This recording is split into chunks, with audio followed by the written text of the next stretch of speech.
Anti corruption যে মামলাটা আমাদের বিরুদ্ধে করেছিল সেটাও দেখা গেল 8 আগস্টে বিপ্লবের ক্ষেত্রে ডক্টর মোহাম্মদ ইউনূস সাহেব প্রধান উপদেষ্টা দায়িত্ব গ্রহণ করার পর দেখা গেল 11 আগস্টে মামলাটা দুর্নীতি দমন কমিশন আমাদেরকে না জানিয়ে উইথড্র করে ফেলে।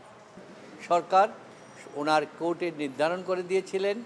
তারপরে সেইখানে গত 4 তারিখ আগস্ট তারিখে 4 আগস্ট এই মহাবিপ্লবের একদিন পূর্বে মহামান্য হাইকোর্ট আমাদের শুনানি গ্রহণ করে মামলাটা জাজমেন্ট দিয়েছেন এবং আমাদের মামলাটা রুলটা ডিসচার্জ করে দিয়েছেন।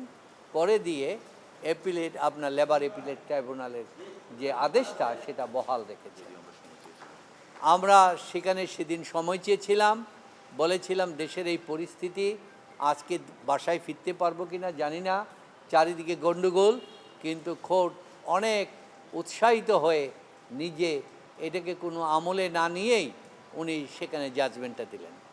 তারপরে আমরা দেখতে পেলাম 8 তারিখে তিনি এই অর্ডারটাকে রিকল করার জন্য কজ লিস্টে দিলেন। সেটা চলতে থাকলো। তারপরে 29 তারিখে এসে উনি আগস্টে উনি এসে এটা রিকল করলেন।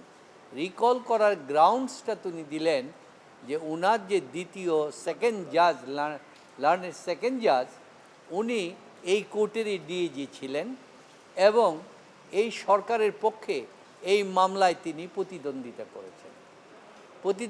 করেছেন। সুতরাং যেহেতু উনি প্রতিদ্বন্দ্বিতা করেছেন সুতরাং এই রায়টা ডিফেক্টিভ থাকবে, তাই উনি এটা রিকল করেছেন বলে ওনার জিনিস আদেশ দিলেন এবং মহামান্য চিফ জাস্টিসের কাছে মামলাটি পাঠালেন পুনঃ কোর্ট নির্ধারণ করার জন্য।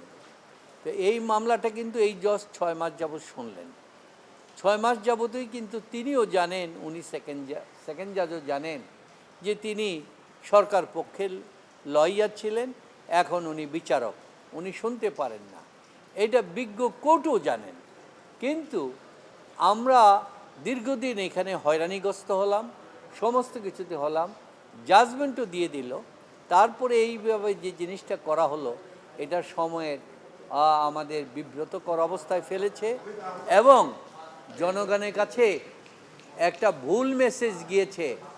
প্রফেসর ডক্টর মোহাম্মদ ইউনূস 8 তারিখ এই তত্ত্বাবধায়ক সরকারের প্রধান উপদেষ্টা হওয়ার কারণে, অন্তর্বর্তীকালীন সরকারের প্রধান উপদেষ্টা হওয়ার কারণে উনি ক্ষমতার মাধ্যমে এইটা জাজমেন্টটাকে হয়তো উনি করেছেন। আসলে ঘটনাটা তা না, কারণ আমরা তো এই জাজমেন্টের এগেনস্টে আপিল করার জন্য প্রস্তুতিও গ্রহণ করেছি যে আমরা সুপ্রিম কোর্টে আপিল করব। তো সুতরাং এই জিনিসগুলির মধ্য থেকে যেটা হলো সেটাও আমরা বিরোধিতা করলাম এবং আপনারা জানেন যে অ্যান্টি কারাপশন যে মামলাটা আমাদের বিরুদ্ধে করেছিল সেটাও দেখা গেল 8 আগস্টে বিপ্লবের ক্ষেত্রে ডক্টর মোহাম্মদ ইউনূস সাহেব প্রধান উপদেষ্টা দায়িত্ব গ্রহণ করার পর দেখা গেল 11 আগস্টে মামলাটা দুর্নীতি দমন কমিশন আমাদেরকে না জানিয়ে উইথড্র করে ফেলে এবং একই তারিখে পূর্বতন সরকারের পিপি দরখাস্ত দিল মামলা উইথড্র করার জন্য, আবার একই তারিখে বিচারকও মামলা উইথড্র করে ফেলে।